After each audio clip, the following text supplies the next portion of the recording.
순교자의 피는 교회의 씨앗이다 라는 초대교회 교부인 터툴리안의 말처럼 오늘날 한국교회 또한 이 같은 순교자들의 피 흘림과 희생으로 세워졌고 지금의 교회로까지 성장하게 된 것입니다. 따라서 오늘날 침체된 한국교회가 다시금 힘있게 일어서기 위해서는 순교자들의 순교신앙과 그들의 믿음을 하루빨리 회복해야만 합니다. 우리가 매주마다 대하고 있는 이 사도행전의 초대교회인 예루살렘 교회도 마찬가지였습니다. 비대해질 대로 비대해진 예루살렘 교회는 결국 스데반 집사의 순교로 성도들 모두가 사방으로 흩어지게 됩니다. 그런데 그 흩어짐이 궁극적으로는 예루살렘 교회를 살리고 이방 선교에 강력한 기폭제로 작용합니다. 예루살렘 안에만 머물렀던 복음이 스데반의 순교로 사마리아 땅과 그리고 이방 땅으로 점점 확산되어 나아갔던 것입니다. 여기에 하나님의 놀라운 섭리와 뜻이 숨겨져 있었습니다. 결국 하나님은 스데반의 순교를 사용하셨던 것입니다. 그렇다면 오늘날 우리는 이 스데반 집사의 순교를 통해 무엇을 배우며 그리고 어떻게 믿음의 생활을 해 나가야 하는지 이제 다 같이 본문으로 들어가 우리를 향하신 하나님의 살아계신 음성 듣게 되길 간절히 축원합니다. 첫 번째 따라 하시겠습니다. 끝까지 성령 충만했습니다. 신성 모독과 성전에 대한 반항을 선동했다는 죄로 공회에 끌려온 스데반 집사는 아브라함을 시작으로 솔로몬 왕에 이르기까지 이스라엘 역사를 아주 장황하게 그리고 길게 설교를 합니다. 설교 끝에 다다른 스데반 집사는 작심한 듯 종교 지도자들과 유대인들이 범한 세 가지 죄에 대해 아주 신랄하게 고발합니다. 첫 번째는 성령을 거스린 죄에 대한 지적이었고, 두 번째는 그리스도인 예수를 죽인 죄에 대한 지적이었습니다. 그리고 마지막 세 번째로 천사가 전한 율법을 받고도 지키지 않았다고 지적합니다. 설교를 시작할 때 부형들이여 라고 나름 겸손하고 정중하게 설교를 시작했던 이 스데반의 어조는 이제 끝에 다다랐을 때는 목이 곧고 마음과 귀에 할례를 받지 못한 사람들아 라고 아주 강하게 책망조로 바뀌고 있다는 것입니다. 스데반의 이 같은 질책에 공회 분위기는 아주 살벌해져 버렸습니다. 일촉즉발의 상황이 된 것입니다. 54절 함께 읽습니다. 시작. 그들이 이 말을 듣고 마음에 찔려 그를 향하여 이를 갈거늘. 다시 말해서 스데반을 향해서 지금 이를 갈고 있다라는 것입니다. 자, 그런데 이처럼 일촉즉발의 살벌한 분위기 속에서도 스데반 집사는 전혀 위축됨이 없이 자신의 할 말을 아주 당당하게 전하고 있습니다. 이 스데반 과연 어떤 사람입니까? 어떻게 이 사람이 이런 상황 속에서도 이렇게 끝까지 자신의 말을 할 수 있을까요? 그 이유가 무엇일까요? 55절 상반절입니다. 시작. 스데반이 성령 충만하여. 무엇이라고요? 성령 충만하여. 사도행전 6장에 스데반 집사가 처음 등장했을 때부터 오늘 우리가 대하고 있는 이 7장 마지막 본문에 이르기까지 스데반 집사라는 이름이 언급되는 곳에는 언제나 성령 충만이라는 이 단어가, 이 말이 항상 따라다니고 있는 것을 우리는 볼 수가 있습니다. 다시 말해서 스데반 집사는 처음도 성령 충만이요, 죽는 마지막 순간까지도 끝까지 성령 충만했다라는 말입니다. 예루살렘 교회가 구제로 인해서 크게 시끄러워졌을 때 스데반은 성령 충만함으로 모든 문제를 지혜롭게 해결했습니다. 억울하게 공회에 끌려와 살벌하게 신문을 받는 상황에서도 스데반은 성령 충만함으로 담대히 이야기를 했습니다. 이제 곧 돌에 맞아 순교하게 되어지는 이 살벌한 분위기 속에서도 그는 여전히 성령 충만한 가운데 있습니다. 사랑하는 성도 여러분, 많은 이들이 한때 성령 충만한 경우들이 많이 있습니다. 한때 피가 뜨겁게 끓어오르는 젊은 시절에, 혹은 교회를 개척할 때에, 혹은 임직을 받았을 때에, 또는 교회가 부흥할 때에, 그때에 성령 충만한 분들 많습니다. 하지만 그 성령 충만을 죽는 순간까지 끝까지 유지하는 분은 그렇게 많지 않아 보입니다. 시작은 성령 충만이었는데 인생의 끝에 가서는 혈기 충만, 욕심 충만, 교만 충만으로 끝나는 이들이 의외로 많다라는 것입니다. 갈라디아 교회 성도들이 그랬습니다. 처음 복음을 받아들였을 때 그들은 마음이 뜨거웠고 성령 충만했습니다. 성령 충만함으로 여러 교회들도 개척했습니다. 또한 그 교회는 나름 성장하였습니다. 하지만 언제부터인가 교회에 슬며시 들어온 거짓 교사들의 미혹에 성령 충만했던 그들은 결국 율법으로 맞추는, 육신으로 맞추는 안타까운 일이 벌어지고 말았어요. 사도 바울은 너무나도 속상한 마음으로, 심정으로 쓴 편지가 바로 갈라디아서였어요.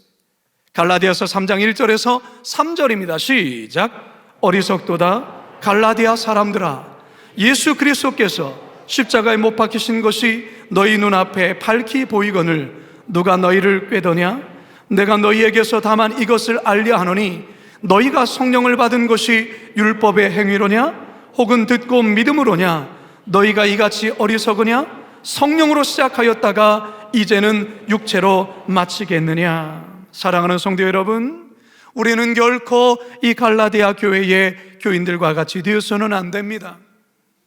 일찍이 예수님께서도 마태복음 25장의 10처녀의 비유를 통해 한때만이 아니라, 시작만이 아니라 주님 오시는 그날까지, 마지막 끝까지 성령의 기름을 잘 준비해야 될 것에 대해서 강조하고 또 강조하셨어요. 그런데 그 비유를 보면 신랑 되신 예수님이 다시 오실 때에 끝까지 성령의 기름을 잘 준비한 이도 있지만, 반대로 처음에는 잘 준비했다가 끝에 가서 성령의 기름을 미처 준비하지 못한 미련한 다섯 처녀도 있게 될 것에 대해서 우리들에게 경고하고 있는 거예요. 따라서 성도 여러분, 우리들은 끝까지, 마지막까지 성령의 기름을 충만히 채우심으로 날마다 성령 충만할 수 있기를 바랍니다. 중요한 것은 지금 성령 충만해야 돼. 어제 성령 충만했다고요? 어제로 끝난 거예요. 중요한 것은 오늘 이 순간이에요. 그리고 죽는 순간까지, 끝까지 성령 충만해야 하는 것입니다. 바라기는 스데반 집사와 같이 시작도 그리고 끝도, 처음도 그리고 마지막도 죽는 순간까지 성령 충만한 성도들 다 되시길 주님의 이름으로 축원합니다. 두 번째 따라합니다. 원수를 위해 기도했습니다. 스데반을 향해 이를 갈던 유대인들이 드디어 폭발하고 맙니다. 57절에서 58절 상반절입니다. 시작. 그들이 큰 소리를 지르며 귀를 막고 일제히 그에게 달려들어 성 밖으로 내치고 돌로 칠세. 공회에 참석한 이들이 귀를 막고 일제히 소리를 지르며 그에게 달려들고 있어요. 더 이상 스데반의 말을 듣지 않겠다는 의미죠. 그리고 그들의 분노는 최고조에 달했다라는 것을 행동으로 보여주고 있습니다. 이어서 그들은 스데반을 성 밖으로 끌고 가서는 거기서 투석형, 즉 돌팔매질을 행합니다.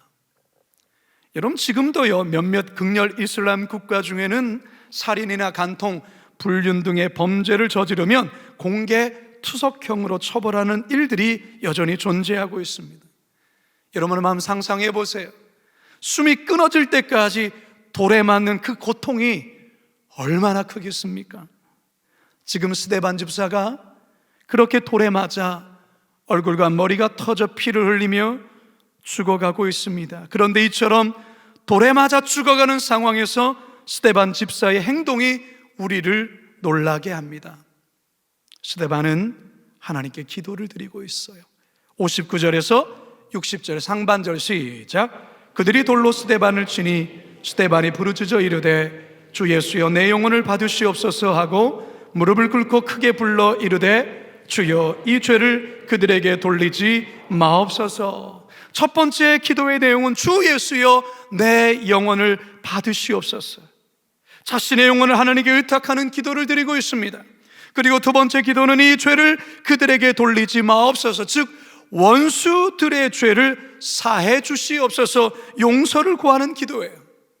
자, 그런데 여러분, 이 기도 어디서 많이 들어본 것 같지 않습니까? 어디서 들어보셨죠?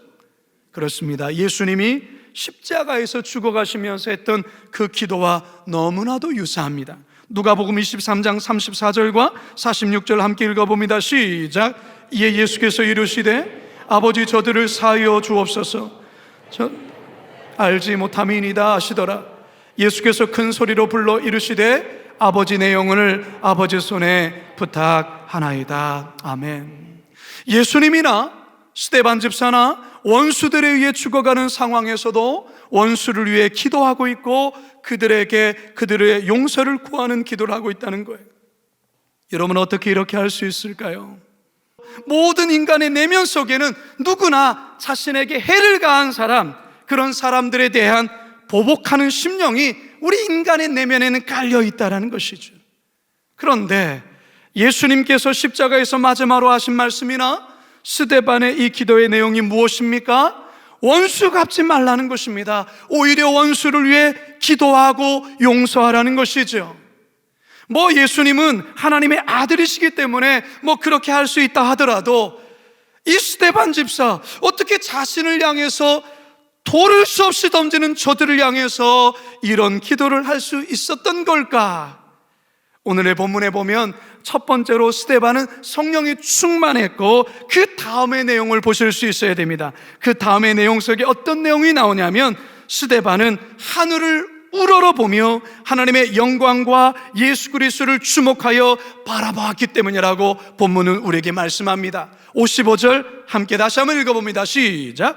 스데반이 성령 충만하여 하늘을 우러러 주목하여 하나님의 영광과 및 예수께서 하나님 우편에 서신 것을 보고, 여러분, 이것입니다. 여러분, 땅의 것을 보면, 또한 사람을 보면 죽일 듯이 달려드는 사람들만 보이고 억울하고 속상한 일들만이 보입니다. 그런 마음으로 결코 원수를 용서할 수 없어요. 보복해야죠. 복수해야죠. 그런데 여러분, 하늘을 보시면, 눈을 들어 하늘을 보면 하나님의 영광을 보게 될 것이고, 눈을 들어 하늘을 보면 나를 응원하시는 하늘 보좌 우편에서 벌떡 일어나 계신 예수님 또한 보게 될 것인데요, 바로 그때에 하나님께서 주시는 능력으로 우리는 원수를 위해서 기도할 수 있는 것입니다. 하나님 아버지의 마음을 우리 안에 부어주셔서 미워하는 그 영혼, 미워할 수밖에 없는 그 영혼 위하여 기도할 수 있게 되는 거예요. 사랑하는 성도 여러분, 요즘 자꾸 마음속에 생각만 해도 미워지는 사람들 있죠? 아무도 있을 수 있어요. 그 사람이 집안에 있을 수 있고요, 혹은 직장에 있을 수 있어요, 혹은 교회 안에도 있을 수 있습니다. 근데 여러분, 미움을 가지고 살아가면 인생이 정말 불행해집니다. 자신만이 아니라 주변에 있는 사람도 함께 불행해져요. 더욱이 그 미움의 마음을 해결하지 못한 채 생을 마무리하면 더 불행한 인생이 되고 마는 것입니다. 물론 용서는 정말 어렵습니다. 인간의 힘만으로는 안 됩니다. 그래서 하늘의 능력이 필요한 거예요. 하늘을 바라보실 때, 하나님의 영광을 주목하실 때 하늘의 능력이 우리의 마음에 부어지는 것입니다. 그 힘으로 원수를 위해 기도하는 거예요. 나에게 해를 가한 이들을 위하여 기도하는 거예요. 바라기는 스데반 집사와 같이 하늘의 능력을 힘입고 나를 향해 돌을 던지는 자들을 위하여 국률의 마음으로 기도하며 그랬던 이 스데반처럼 우리 또한 용서의 감격의 삶을 꼭 누리시는 복된 인생들 되시길 주님의 이름으로 축원합니다. 마지막 세 번째 따라 하시죠. 영원한 안식에 들어갔습니다. 여러분은 돌에 맞아 죽은 시신을 보신 적이 있습니까? 아마 없을 거예요. 저도 본 적은 없어요. 하지만 상상해 볼 때 대단히 참혹할 거라 여겨집니다. 스데반 집사가 그렇게 참혹하게 죽었습니다. 광기에 사로잡힌 유대인들의 분노에 차 던진 그 수십 개 아니 수백 개의 돌을 맞아 스데반 집사는 처참히 찢겨져 죽었어요. 성도 여러분, 이 스데반의 이 같은 죽음 여러분은 어떻게 생각하십니까? 너무나도 황망하고 허망하고 어이없는 죽음처럼 보이지 않습니까? 예루살렘 교회 평신도 리더로서 너무나도 일찍 제대로 꽃 한 번 피워보지 못하고 죽은 것 아니겠습니까? 근데 여러분, 기독교 2000년의 역사를 보면 이 스데반과 같이 너무나도 일찍, 너무나도 어이없이, 너무나도 허망하게 순교를 당한 이들이 참으로 많았어요. 인생의 꽃을 제대로 피워보지도 못한 채 말이죠. 저는 오늘의 설교를 준비하면서 15년 전인 2007년 7월 25일 아프가니스탄에서 탈레반에 의해 순교당하신 배영규 목사님을 생각하지 않을 수 없었습니다. 고 배영규 목사님은 저의 모교회 제주 영락교회 원로 장로님이신 배호중 장로님의 둘째 아들이셔요. 저의 교회 선배님이세요. 저는 그분을 형규 형님 이렇게 부르며 그분을 참 좋아했어요.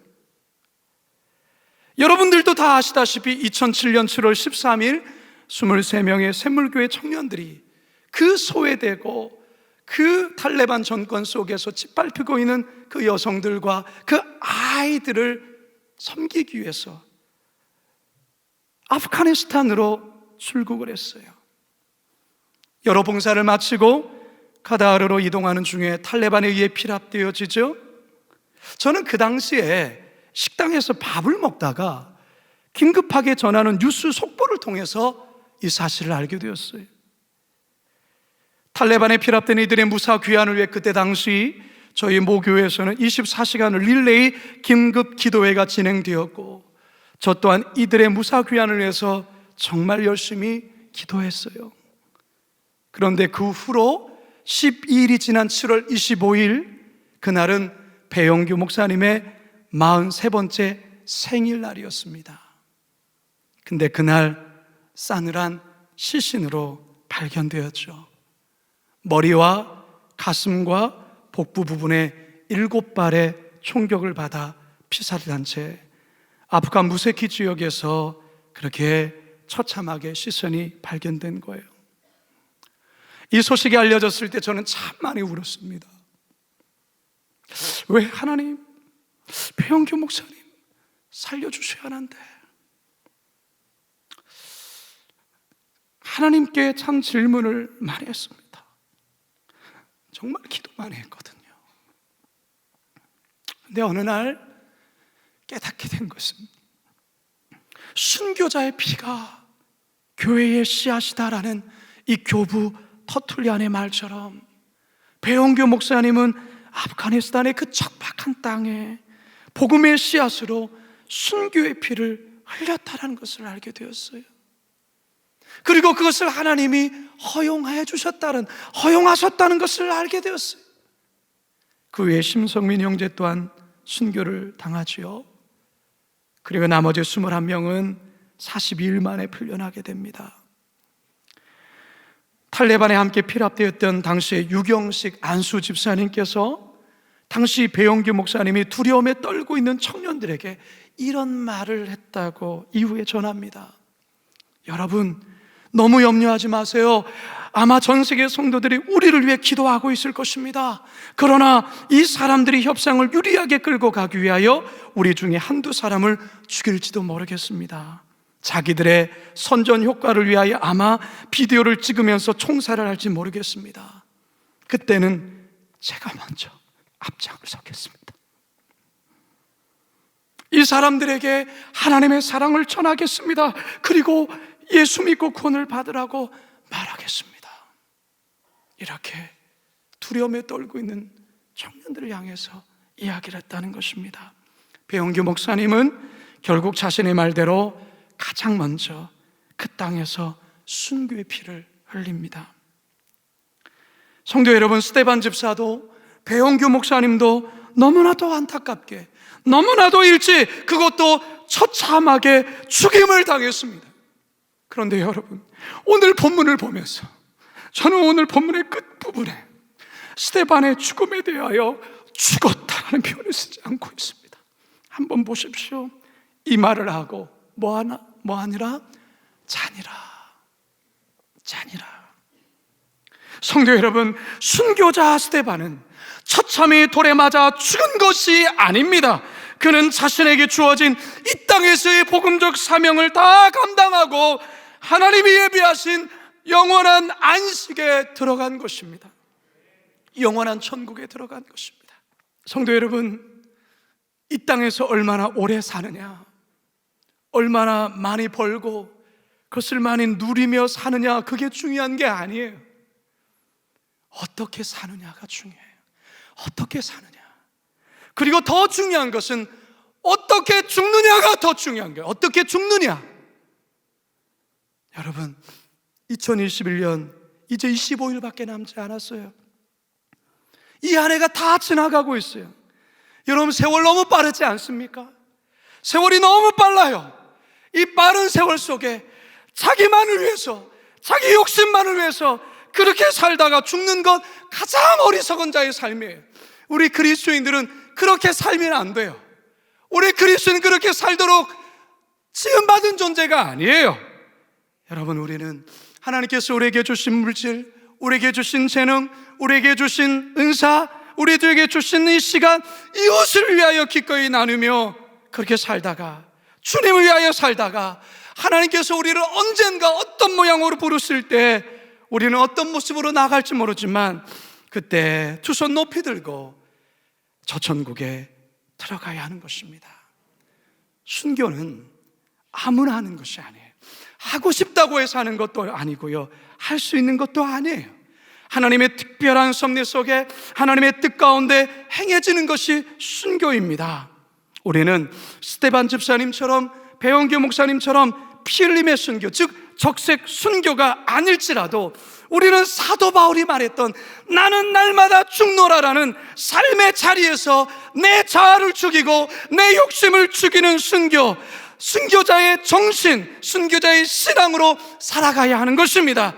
이것을 가리켜 백색 순교라 하는 것입니다. 그래야 할 때 우리는 삶 속에서도, 어떠한 환난 속에서도 주님이 주시는 참된 안식을 누리며 안식 가운데 들어갈 수 있는 거예요. 적색 순교만이 아니라 우리에게는 백색 순교, 즉 날마다 죽노라, 내 자아를 죽이며 십자가 앞에서 죽는 바로 그와 같은 나를 부인하고 순교하는 삶을 사셔야 하는 것입니다. 어떻게 그렇게 살 수 있을까요? 끝까지 성령 충만하셔야 되고요, 그리고 원수일지라도 여러분의 인생 속에 결코 미움을 담다가 미움을 마음속에 담은 채로 세상 이별해서는 안 되고요, 반드시 용서하셔야 되고요, 그리고 영원한 천국 안식 소망하며 살다 백색 순교자로 우리 남은 인생 그렇게 살아가실 수 있는 저와 여러분 되기를 주님의 이름으로 축원합니다. 축원합니다. 축원합니다.